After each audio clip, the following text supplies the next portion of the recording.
아멘. 여호수아가 죽은 후에 우리가 오늘 이 구문만을 좀 집중해서 좀 생각해 보려고 합니다. 오늘부터 좀 구약의 사사기서를 앞으로 좀 강의하려고 하는데요. 우리가 그동안 금요일 날 몇 개의 주제를 가지고 제가 시리즈로 여러 번 설교를 했었고요. 뭘 할까 고민하다가 구약 책을 하나 선택해서 설교하는 게 좋겠다라는 마음이 들었고요. 또 어떤 걸 좀 하면 좋을까, 우리 교회의 그런 상태나 현실을 놓고 고민하다가 이 사사기를 좀 선택하게 됐습니다. 지난번에는 우리가 룻기서를 초반에 이제 했었는데, 룻기서 바로 앞에 있는 이제 사사기를 좀 함께 여러분들과 다루고 싶습니다. 왜 사사기인가 좀 뭐 그런 생각이 들 수도 있을 것 같은데요.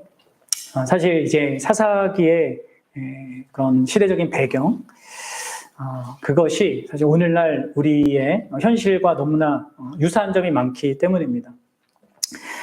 지금으로부터 약 3000년 전에 있었던 일들이고, 그때 있었던 일이 기록된 것인데, 사실 오늘날 이 시대가 그 어느 때보다 이스라엘의 구약의 역사 가운데 그 어느 때보다 바로 이 사사기 시대와 오늘날의 시대가 되게 유사성이 있습니다. 그 당시 이 가나안 땅, 이스라엘 백성이 밟았던 이 가나안 땅은 하나님의 백성들이 있었지만 그 주변에는요, 온갖 이방 민족들이 다 이렇게 대부분 다수를 차지하고 있었죠.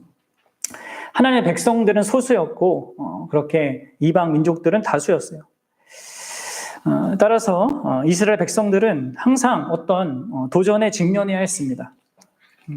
그게 무엇이냐면 하나님을 자신의 삶에 또 자신의 나라의 왕으로 인정하고 따를 것인지, 아니면 그 당시 시대의 영향과 그런 분위기와 문화에 편승해서 세상을 쫓는 그런 삶을 선택해야 할지, 이것을 매일매일 삶에서 경험해야 했고 또 선택해야 했습니다.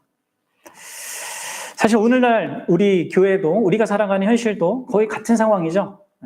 기독교는 이제 우리나라는 언제나 그랬지만 그냥 세상의 수많은 종교 가운데 하나로 여겨지고 있습니다. 그렇죠? 이 사회는 고대 이스라엘 백성들이 처했던 사회처럼 다원주의 사회잖아요. 상대주의적인 그런 가치관이 팽배하고요. 하나님을 아예 대놓고 무시하거나 아니면 세상의 다른 무엇을 우상으로 섬기는 온갖 사람들, 그 사이에서 우리는 살아갑니다. 오늘날 교회도 그런 현실 속에 있습니다. 한 개인도 그렇고 성도 개인도 그렇고 교회 공동체도 계속해서 이 세상이 만들어놓은 어떤 가치체계, 문화, 그런 시스템에 영향을 받으면서 지금 살아가고 있습니다. 그래서 사사기 시대의 이 이스라엘처럼 오늘날 우리도 교회도 이런 세상의 도전에 매일 직면하는 거예요. 그래서 그 도전 가운데 이게 계속 질문되어지는 것이죠. 너는, 우리 교회는 하나님을, 보이지 않는 하나님을 진짜 왕으로 인정하며 그분의 말씀에 순복하며 사는 길을 택할 것인지, 아니면 이 사사기서가 보이는 그 시대의 이스라엘 백성들처럼 오늘날 우리에게 요구되어지는 이 세상의 어떤 압박과 또 위협과 유혹, 그것에 굴복하고 타협하면서 살아갈 것인지, 이러한 질문을 이 사사기서는 우리에게 갖게 합니다. 여러분들은 어떻습니까? 여러분들은 이런 질문을 가지고 좀 살고 있습니까? 내가 이 땅에 정말 하나님의 백성답게, 하나님의 자녀답게, 하나님을 아는 자로서 그렇게 살고 있나? 아니면 세상에 그냥 흘러가는 모든 그런 가치체계와 그런 유혹을 따라서 세상이 추구하는 것 나도 동일하게 추구하며 살아가고 있는가? 여러분들 물어보셔야 합니다. 사실 여러분들 하나님의 이 말씀이 없다면, 그렇죠? 우리는 이런 질문을 할 수도 없어요, 사실. 그렇죠? 그냥 우리의 현실을 당연하게 여기고 세상에서 말하고 있는 가장 사람들이 다 같이 추구하고 있는 그 어떤 것을 함께 추구하면서 쫓으면서 그렇게 세상과 동일한 모습으로 우리가 살 수밖에 없습니다. 그래서 세상의 것으로 울고 웃는 그냥 세상과 동일한 삶을 우리가 살 수밖에 없는 것이죠. 근데 구원받은 신자는 하나님의 자녀들은 그럴 수 없습니다. 따라서 하나님께서 우리에게 이 말씀을 귀한 복된 말씀을 주신 것이죠. 이 말씀을 통해 우리의 현실을 좀 더 정확한 시각으로 바라보고 우리 자신을 돌아보며 정말 참된 길이 무엇인지 하나님이 우리에게 주시고자 하는 그 길이 무엇인지 알게 하시도록 그분이 우리에게 말씀을 주셨고 그래서 우리가 질문할 수 있고 돌아볼 수 있고 돌이킬 수 있고 다시금 하나님이 기뻐하신 길을 향하여 나갈 수 있는 것입니다. 그런데 얼마나 우리가 복된 자들인가 생각해 보셔야 됩니다. 우리에게 이 말씀이 있다는 게 얼마나 복된 것인가.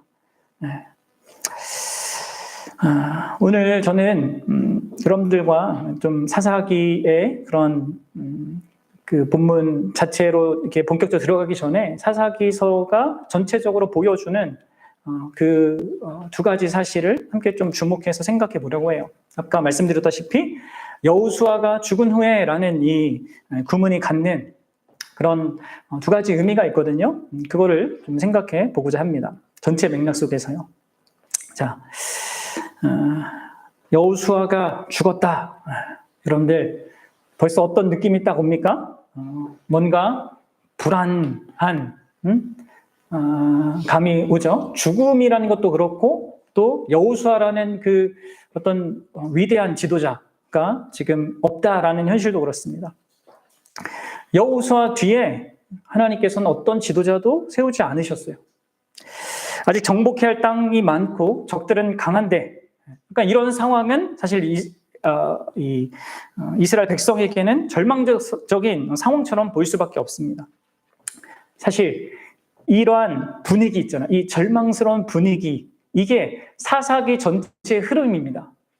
그 사사기 전체에 계속되어지는 그런 분위기예요. 그러니까 사사기가 말해주는 게요, 인간의 절망적인 상태라는 거죠. 근데 놀랍게도 또 역설적으로 사사기는 그런 절망적인 상태를 가지고 있는 우리가 결코 절망할 수 없다는 것을 또 보여줘요. 사실 그게 목적인 것이죠.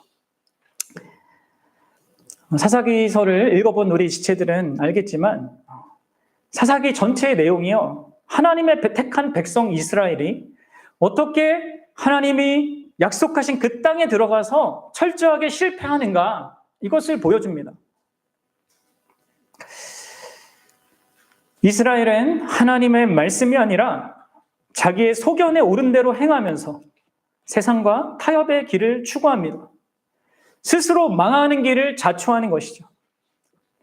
심지어 하나님께서 그렇게 스스로 망하는 길을 선택한 이스라엘을 구원하기 위해서 세우신 이제 사사들이 등장한단 말이에요. 그런데 그 사사로 불리는 지도자들도 이런 뒤로 가면 갈수록, 사사기의 이야기가 진행되면 진행될수록 더 흠이 많은 자들로 등장하고 더 크게 실패합니다. 그래서 이 사사기 후반부에 가면 갈수록 분위기는 더 암울해지는 것이죠. 여러분들, 사실 오늘날의 교회 현실도 이 사사기의 암울한 분위기를 그대로 닮았다고 해도 과언이 아닙니다. 제가 볼 땐 그렇습니다. 아니, 많은 사람들이, 이런 목사님들이 얘기하실 때도 그런 걸 많이 얘기하시죠. 정말 시대만 유사한 게 아니라 그 가운데 어떤 교회의 모습도 되게 유사해요. 교회가 오늘날 세상과 타협하면서 세상의 방식과 목적을 추구하고, 그러므로 말미암아 참된 교회다운 그 모습을 잃어가고 있는가를 우리 모두가 절감하고 있습니다.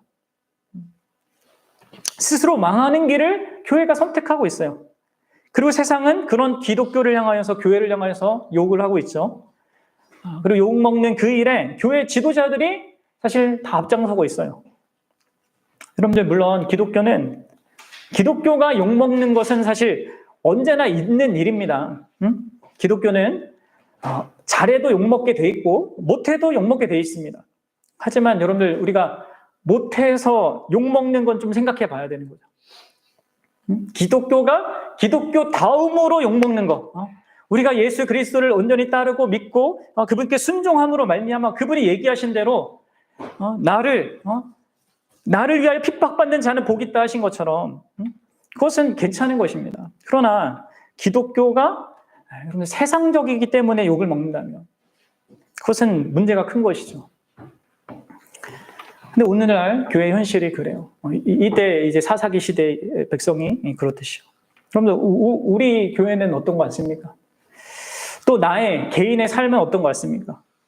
참된 신자, 참된 교회됨의 그 모습을 선명하게 드러내는 우리입니까? 나입니까? 이 사사기서가 앞으로 우리가 이걸 살피면서 우리의 그 문제가 무엇인지, 왜 우리가 이러한 모습을 가질 수밖에 없는지를 진단해 볼 수 있는 그런 그 시각을 우리에게 줄 거예요. 교회적으로든 개인적으로든 왜 우리가 이런 비참한 그런 모습을 갖게 되었는지를 확인하고 파악해 볼 수 있게 될 것입니다. 그리고 그것 가운데에서야 우리가 어떻게 해야 되는지가 나오겠죠. 그렇다고 해서 여러분들, 우리가 이 사사기서를 이렇게 읽으면서 단순히 반면 교사로 이렇게 반대로 하면 되겠구나, 이것만 생각하면 절대 안 됩니다. 왜 그렇습니까? 성경은 다른 일상의 종교들과 다르죠. 종교 경전들과도 다릅니다. 우리에게 어떤 도덕적 모범이나 피해야 할 그 모범을 우선적으로 제시하는 책이 아니에요. 그러니까 물론 모범을 삼고 따르는 것이 필요합니다. 그것들을 우리가 또 말할 수도 있고 그걸 해야 돼요. 하지만 성경이 말하고자 하는 그 핵심은요, 결국 우리의 그 어떠한, 우리의 절망스러운 그 상태, 그거에도 불구하고 하나님이 어떤 분이신가에 있습니다. 특히 구약 성경은요, 우리의 하나님, 우리가 믿고 신뢰하고 우리가 섬겨야 될 그 하나님이 얼마나 자비롭고 오래 참으시는 하나님이신지 그것을 우리에게 드러내죠. 하나님께서 어떻게 자기 백성에게 무지하고 또 반항하고 죄를 범하는 그런 자들에게 어떻게 그들 안에서 또 그들을 통해서 끊임없이 일하시는가, 이것을 말해주고 있다는 것이죠. 그럼 이게 사사기가 말해주는 거예요. 우리는 이 사사기뿐만 아니라 다른 모든 성경을 읽을 때도 이 점을 꼭 기억해야 됩니다. 언제나 여러분들, 우리는 하나님 말씀 볼 때 하나님을 주목해야 돼요. 사람보다, 사람의 그 어떤 그 잘하든 못하든 이것 자체보다 그 배후에 계신 그 하나님을 주목해야 됩니다. 그리고 그렇게 한다는 것은요, 여러분 성경 읽을 때 그렇게 한다는 것은요, 여러분들의 삶을 바라볼 때도 동일하게 적용돼야 되는 거예요. 왜 그래요? 성경은 역사를 기록하고 있단 말이에요. 현실적인 그 역사를 기록하고 있고요. 우리도 우리의 한 역사를 살아가고 있는 거잖아요. 우리도. 그래서 여러분들, 이게 성경을 바라볼 때도 그렇게 볼 뿐만 아니라 내 인생과 어떤 나의 역사와 나의 삶 전체를 볼 때도 이걸 꼭 주목해야 됩니다. 나의 실패, 한계, 어떤 절망스러운 현실, 이거 바라볼 것이 아니라 하나님을 주목해야 돼요. 여러분, 사사시대에 역사하셨던 그 하나님은요, 그때나 지금이나 동일하신 그 하나님인 거예요. 그리고 우리가 믿는 그 하나님은 은혜 받을 자격이 없고 은혜를 구하지도 않고 은혜로 구원받은 후에 감사할지도 모르는 그런 자들, 심지어 그런 자들에게도 끊임없이 은혜를 베푸십니다. 그래서 여러분들, 우리가 오늘날에 우리 교회나 우리 개인이 우리의 그 스스로의 그런 잘못과 그 실패와 문제 많음, 그리고 그것으로 만든 수많은 잘못된 결과 가운데 우리 스스로 비참함을 자초했다 하더라도요, 여러분들 진짜 거기서 우리가 절망스러운 우리의 상태잖아요. 근데 절망하지 않을 수 있는 이유가 뭐인 거예요? 결국 하나님이 그런 자격 없는 자들이지만 결코 외면하지 않는다는 것이죠. 그리고 그런 우리를 구원한다는 거예요. 사사기 시대 때도 그랬고 그분은 오늘도 그렇게 하시는 분이에요. 오늘날 세상이 이 교회가 스스로 이게 만들어낸 그것으로 인하여서 교회를 손가락질하고 있는 현실을 우리가 막 경험하고 있다 하더라도, 나의 인생에 신자답지 못한 어떤 모습이 드러내서 내 삶에 많은 문제가 있다 하더라도요, 여러분들, 그러나 그게 전부는 아니죠, 우리한테. 그럼 반드시 이 사실을 좀 기억해야 됩니다. 하나님의 백성이, 자녀가 그 어떤 순간에도 갖지 말아야 되는 것은요, 품지 말아야 되는 것은요, 절망이에요, 절망. 좀 생각해보세요. 여러분 인생에 어떤 여호수아의 죽음, 이따라고 이렇게 이라고 말할 수 있는 어떤 현실이 있을 거 아니에요. 그러니까 뭐 꼭 같은 건 아니지만 절망스럽게 하는 어떤 현실이 있단 말이죠. 그것이 무엇이든 간에 어떤 의미에서는 그게 절망은 맞겠지만, 근데 하나님이 나의 구원자인 이상, 하나님이 진짜 나의 왕인 이상, 아무리 스스로 어리석고 미련한 짓을 하고 그 결과로 많은 것들이 문제가 되었다 하더라도요, 그것이 다가 아닙니다. 그러니까 여러분들 절망할 수 없어요, 신자는. 하나님은 우리가 만든 그 비참함이 우리의 결론과 운명이 되게 하지 않습니다. 예수님의 십자가를 보십시오. 그것은 인간이 만든 최악이었어요. 그렇죠? 최고로 악한 것이었습니다. 근데 그게 인류의 운명이 되게 하지 않으셨단 말이에요. 그리고 우리의 죄와 이 문제는 우리의 생각보다 늘 크고 깊지만, 그리고 하나님의 그 은혜는 우리의 그 큰 죄보다 언제나 더 무한히 크고 더 높습니다. 더 높습니다. 그래서 여러분들, 절대 성도에게는 절망은 없습니다. 있어서는 안 되는 거예요. 자, 이게 여러분들 우리가 이 사사기 읽으면서 꼭 기억해야 될 사실이고요. 두 번째로 여러분들 우리가 좀 주목해야 될 것은, 이러한 절망을 정말 절망으로 끝나지 않게 하시는, 그래서 우리로 하여금 절대 절망을 갖게 하지 않게 하시는 그 하나님을 좀 주목해서 보는 것이 또 우리에게 더 필요하겠죠. 그럼 우리가 함께 읽었던 이 사사기는요, 이 과거를 되돌아보는 그 말로 시작합니다. 여호수아가 죽은 후에, 그렇죠? 여호수아서를 생각하게 하잖아요. 그리고 21장 25절을 보면 뭐라고 하냐면, 그때 이스라엘의 왕이 없으므로 라고 하면서 이후에 있게 될, 이스라엘의 역사 가운데 있게 될 사울과 다윗, 솔로몬을 이어지는 그 왕정 시대를 예고합니다. 그러니까 여러분들 지금 이 사사기의 그 맥락은 어떤 앞선 지도자들이 있었고 또 뒤 이어지는 지도자가 있는 상황의 이런 기간입니다. 근데 거기는 지도자가 없어요. 결국 눈에 띄는 그런 지도자가 없는 상태에서 하나님께서 이스라엘 백성을 어떻게 다루시는지를 보여준단 말이에요. 그리고 이스라엘 백성들은 하나님께 어떻게 반응하는가, 이걸 보여주는 거예요. 사사기 시대 앞에는요, 우리에게 잘 알려진 인물들이 있잖아요. 누구예요? 여호수아, 그리고 그 여호수아의 그 전에 있던 리더 모세, 다 걸출한 그런 리더들이었습니다. 그리고 사사기 이후의 시대는 사울은 좀 그렇지만 이제 다윗과 솔로몬 이렇게 등장하잖아요. 그럼 왜 하나님께서 이런 시기를 주었는가 좀 생각해 보셨습니까? 사실 하나님께서 이 이스라엘에게, 이 가나안 땅에 들어온 이스라엘에게 바로 왕을 주셔서 어쩌면 이런 혼란한 그런 기간을 거치지 않게 하실 수도 있잖아요. 그런데 하나님께서는 이 시절들을, 이 왕이 없는 그 시절들을 자기 백성에게 허락하셨단 말이에요. 그러니까 여러분들, 우리에게 주어진 어떤 인생의 현실 속에 갖는 어떤 시절들은요, 다 우연히 있는 것이 아닙니다. 하나님께서 어떤 뜻과 목적을 가지고 나를 거기에 두신 거예요. 그리고 그 안에서 내가 온전히 깨닫고 배워야 되는 어떤 것이 있기 때문에 허락하신다는 것이죠. 그래서 여러분들 잘 좀 생각하셔야 돼요. 그저 그냥 나 현실만 보지 말고요. 그 안에서 하나님께서 나에게 뭘 가르치시고 배우게 하시고 깨닫게 하시고 나를 온전하게 세워가시는가, 그걸 생각해 보셔야 한다는 거예요. 자, 그러면 왜 하나님께서 이러한 이 기간들, 지도자가 없는, 왕이 없는 그 기간들을 허락하셨겠습니까? 사사들이 뭐 지도자로 등장하지만 다 지파의 대표들일 뿐입니다. 이스라엘 백성 전체의 지도자는 아니란 말이에요. 자, 그러면 왜 그렇게 하신 것입니까? 이거는 우리가 좀 오늘날 또 적용이 되는데 그겁니다. 그것은 바로 우리를 이끄는 어떤 지도자가 있든지 아니면 또 그 지도자가 부재하든지 아니면 그 지도자가 심지어 사사들이나 아니면 왕정시대 그 지도자들처럼 어떤 많은 한계와 부족함과 연약함이 있다 하더라도 여러분 궁극적인 우리의 왕과 지도자는 누구냐? 진정으로 우리가 우리 인생의 유일한 왕으로 믿고 신뢰하고 따라할 분은 누구냐? 그럼 이것을 보여주는 의미가 있는 것이죠. 하나님 한 분뿐이다. 여러분들 이거를 우리가 좀 주목해서 봐야 하는 거예요.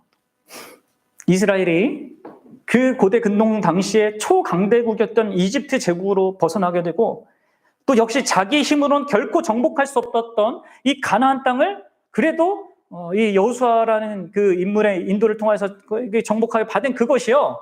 그 모든 일이 그 애굽에 출애굽하게 한 그 모세나 아니면 정복에 앞장선 여호수아나 그 특정 지도자들의 지도력과 능력과 지혜에 의한 것이 아니라는 것을 보여주는 것입니다. 알게 하시는 것이죠. 진정으로 이스라엘의 자기 백성의 참된 지도자는 누구냐? 이것을 보게 하는 것입니다. 누구예요? 하나님이시죠. 여러분들 사실 이러한 이야기는 사실 성경 전체의 내용이기도 합니다. 그래서 앞서 여호수아서의 시작과 끝도요. 사실 하나님이 이런 부분을 강조하거든요. 전쟁을 시작할 준비를 하고 있는 여호수아와 백성들에게 하나님께서 어떻게 전쟁에 승리할 수 있는지 말씀하시죠. 그것은 어떤 세상의 이 전쟁에 관련한 그 전략을 가르쳐 주는 것이 아니었습니다. 그렇죠? 아니면 어떤 지도자의 어떤 역할에 대해서 가는 것도 아니었어요. 오히려 하나님의 말씀에 대해서 어떻게 반응할 것인가 이것을 하나님께서 다루셨단 말이에요. 그래서 여호수아서 1장 6절부터 9절을 보면 이렇게 말하는데 한번 잘 들어보십시오. 강하고 담대하라. 너는 내가 그들의 조상에게 맹세하여 그들에게 주리라 한 땅을 이 백성에게 차지하게 하리라. 오직 강하고 극히 담대하여 나의 종 모세가 내게 명령한 그 율법을 다 지켜 행하고 우로나 좌로나 치우치지 말라. 그리하면 어디로 가든지 형통하리니 이 율법책을 내 입에서 떠나게 말게 하며 주야로 그것을 묵상하여 그 안에 기록된 대로 다 지켜 행하라. 그리하면 내 길이 평탄하게 될 것이요 내가 형통하리라. 내가 내게 명령한 것이 아니냐. 강하고 담대하라. 두려워하지 말며 놀라지 말라. 내가 어디로 가든지 내 하나님 여호와가 너와 함께 하느니라 하시니라. 아멘. 여러분들 여호수아와 이스라엘 백성들에게 하나님께서 뭘 얘기하세요? 어떤 전략과 어떻게 힘을 기르고 어떤 방식을 추구해서 그 땅을 정복할 것인가? 이걸 얘기하지 않죠. 이스라엘이 승리하는 길은 하나님을 의지하고 순종할 때 임하는 것이지 어떤 특정 지도자나 아니면 백성들 스스로의 힘과 지혜와 능력과 그러한 것으로 승리를 쟁취하는 것이 아니었습니다. 그렇기 때문에 세상적인 그 전투 전략에 대해서 말하는 것이 아닙니다. 하나님 나라는 그런 거예요, 여러분들. 오히려 그들이 하나님의 말씀을 묵상하고 그분의 약속을 신뢰하고 그분께 온전히 순종하는 것에 대해서 말씀하는 것입니다. 그리고 그 결과로 놀랍게 승리가 따라온다고 얘기하고 있는 것이죠. 그럼 여호수아서 마지막 부분에도 이렇게 얘기해요. 여호수아가 이스라엘 백성에게 얘기하는 건데 이렇게 하죠. 너희의 하나님 여호와 그가 너희 앞에서 그들을 쫓아내사. 누가 한다고요? 하나님이요. 너희 목전에서 그들을 떠나게 하시리니 너희의 하나님 여호와께서 너희에게 말씀하신 대로 너희가 그 땅을 차지할 것이라. 그러므로 너희는 크게 힘써 모세의 율법책에 기록된 것을 다 지켜 행하라. 그것을 떠나 우로나 좌로나 치우치지 말라. 여러분 이 모든 두 본문의 강조가 뭐예요? 이 약속의 땅인 이 가나안 정복은 하나님께서 하시는 일이란 것이죠. 하나님께서 비록 앞서서는 모세를 그리고 여호수아를 두셨지만 그들의 지도력과 지혜와 능력 때문이 아니라 하나님 자신의 주권과 능력과 힘과 방식으로 하나님께서 약속하신 그 약속의 결과를 주신다라고 강조하고 있는 거예요. 그래서 하나님은 이 사사시대에 인간 지도자를 이 왕으로서 주지 않았지만 각 족속이 진정한 이스라엘의 왕이신 그 하나님을 왕으로 인정하고 그 앞에 또 그분의 말씀 앞에 굴복하여서 주어진 그 약속을 성취하고 쟁취하기를 하나님께서 원하신 것이었습니다.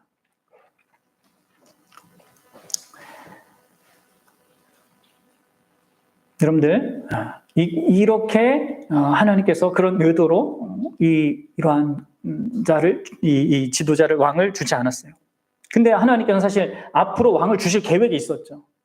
그렇죠? 사실 앞으로 세워질 그 왕들도 사실 이런 하나님의 의도와 뜻을 알고 그것을 백성들에게 잘 전달하게 하고 깨닫게 하고 그렇게 삶을 살도록 해야 할 역할이 있는 자였습니다.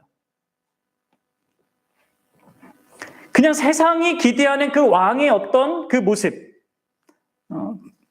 그러한 방식으로서가 아니라 이러한 시절을 두신 하나님의 그 뜻에 맞게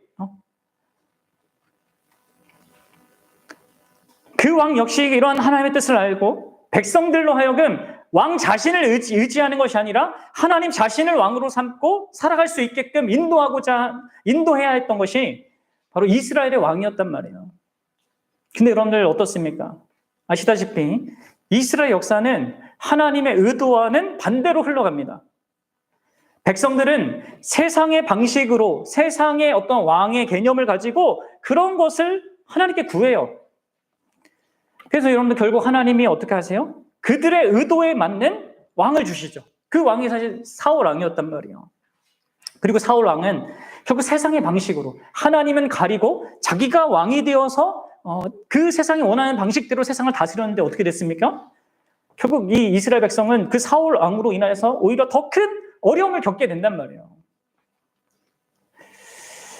여러분들 그래서 여기서 좀 한 가지 여러분 좀 생각해 게 그거예요. 우리가 하나님께 우리가 원하는 것을 막 달라고 구하고 기도해서 이렇게 받는다고 해서 그것이 그럼 우리에게 진짜 유익이 되고 복이 되는 것이 아닐 수도 있다는 걸 좀 생각해 보셔야 합니다. 오히려 원하는 그것을 받는 그것이 우리를 망가뜨리는 대로 나아갈 수 있어요. 어떤 의미에서 하나님께서 그래 한번 네가 바라는 그것이 얼마나 이 끔찍하고 잘못된 결과를 가져오는가 그것을 한번 좀 맛을 봐야지 정신을 차리겠구나 하는 그런 의도로 주어질 수도 있어요. 너무 때를 쓰니까 그래서 한번 너가 해봐라 이렇게 부모가 때로 자녀들한테 하잖아요. 그렇게 하실 수 있는 것이죠. 그래서 이제 하나님께 사울을 주셨는데 하나님 어떻게 하십니까? 그럼에도 불구하고 그렇게 그러한 이스라엘을요 하나님은 버리지 않으세요. 그리고 누구를 세우십니까? 다시 하나님의 마음에 합한 자 다윗 왕을 세웁니다. 그리고 그 다윗 왕으로 말미암아 이 하나님의 나라의 모습은 어느 정도 회복이 돼요. 다시 그게 됩니다. 근데 또 우리는 보죠. 심지어 그 하나님 마음에 합했던 다윗 왕 그 자신도 사실 완전한 모습을 보이지 못해요. 아니 이게 완전하지 않은 모습이 아니라 아주 심각한 자격 미달의 모습을 보입니다. 그럼 이런 사실은 이 사사기에 등장하는 인간 구원자들인 각 지파에서 등장하게 된 이 사사들에게서도 볼 수가 있는 거예요. 그들은 결점과 장점을 지녔습니다. 그리고 바로 그런 이유 때문에 진정한 구원자가 될 수 없는 것이었죠. 앞서 제가 말씀드렸지만 뒤로 갈수록 역사가 진행될수록 사사들의 악과 부덕이 계속 증가해요. 그래서 여러분들 우리는 이것을 잘 보셔야 됩니다. 우리에게 필요한 것은 우리의 모델이 아닌 거예요. 우리 인간에게 필요한 것은 우리의 모델이 아닙니다. 우리에게 필요한 것은 진짜 참된 구원자라는 거예요. 다윗도 그렇고 사사기에 등장하는 모든 사사들 역시 여러분들 자신을 능가하는 누군가를 바라보라고 우리를 일깨우는 것입니다.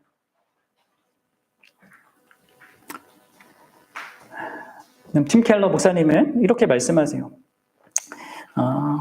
온니엘을 통해서 하나님은 어느 누구나를 통해서 구원할 수 있음을 드러내시고 드보라를 통해서 하나님은 많은 사람을 사용해 구원할 수 있다는 것을 드러내시고 또 기드온을 통해서 하나님은 아주 적은 사람을 통해서 구원할 수 있는 것을 드러내신다. 그리고 마지막 삼손을 통해서는 하나님이 한 사람을 통해서도 구원할 수 있다는 것을 드러내신다.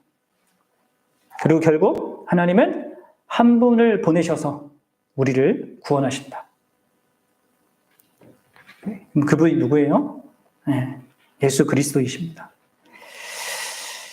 그리고 바로 그분 때문에 우리가 진짜 어떤 상황과 형편과 그런 처지에 처한다 할지라도요, 정말 절망하지 않을 수 있는 근원적인 그 이유가 거기 있는 것이죠. 또 단순히 절망하지 않는 것뿐만 아니라 우리 이제 예수 그리스도로 말미암아 여러분들 정말 큰 소망을 가질 수가 있습니다.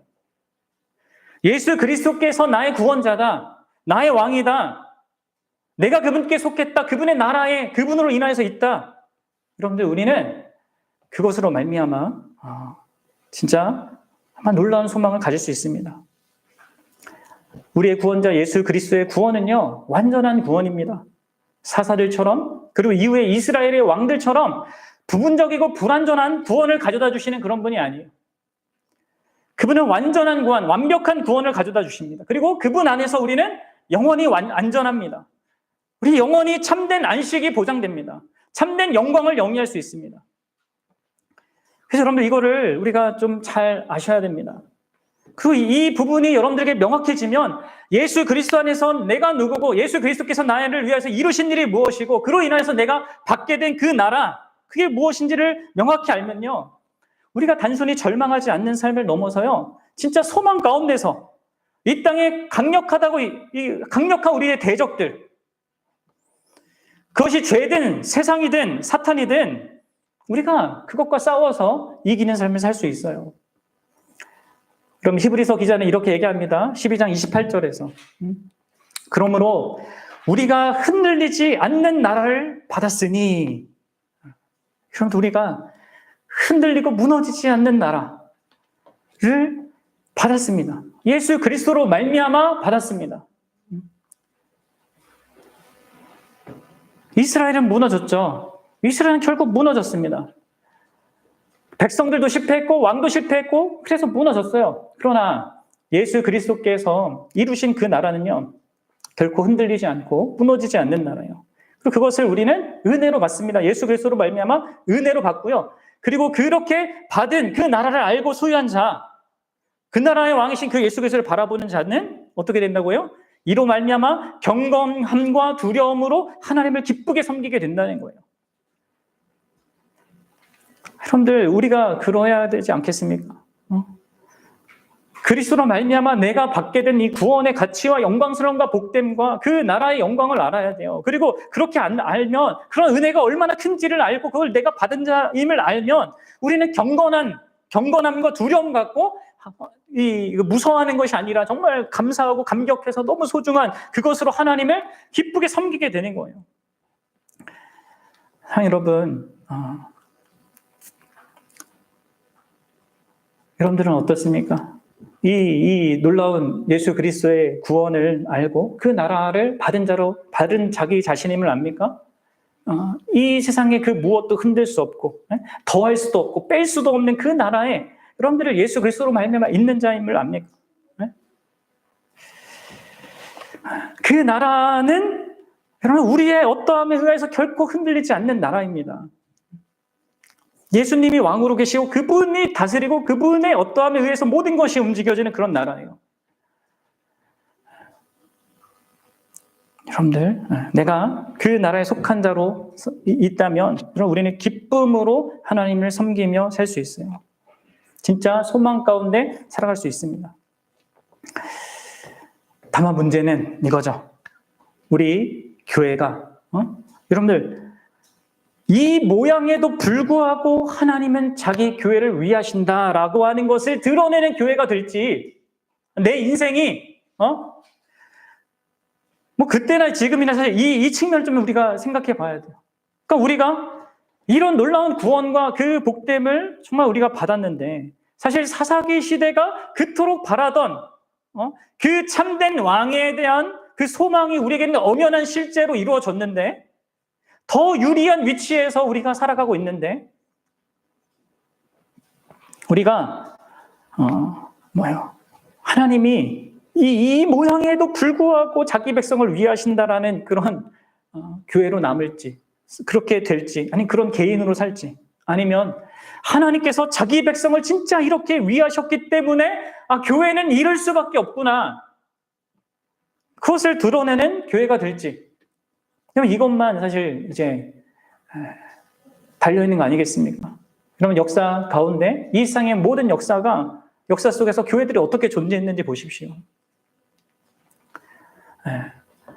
정말 수많은 교회들이 정말 그럼에도 불구하고 하나님께서 살아계시고 역사하신다를 이렇게 증거한 교회들이 있었고, 또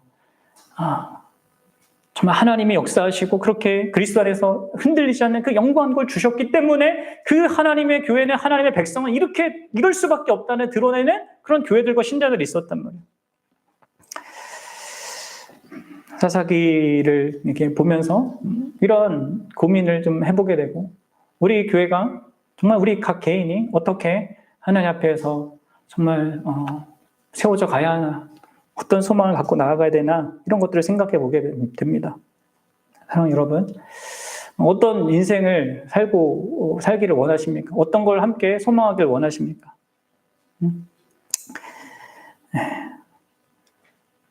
여러분들의 진짜 참 좋으신 왕, 그 예수 그리스도, 그분을 바라보고요, 진짜 그분이 우리에게 주신 그 영광한 나라, 그것을 우리가 더 풍성하게 알고 또 누릴 수 있으면 좋겠고, 또 그것을 가진 자가, 그런 가진 교회가 이 땅에서 어떻게 정말 영광스럽게 그분의 영광을 드러내며 살 수밖에 없는지, 그것을 드러내는 인생으로 우리가 살았으면 좋겠습니다. 그런 교회가 될 수 있었으면 좋겠습니다. 함께 그것을 하나님께 구할 수 있었으면 좋겠습니다. 같이 기도합시다.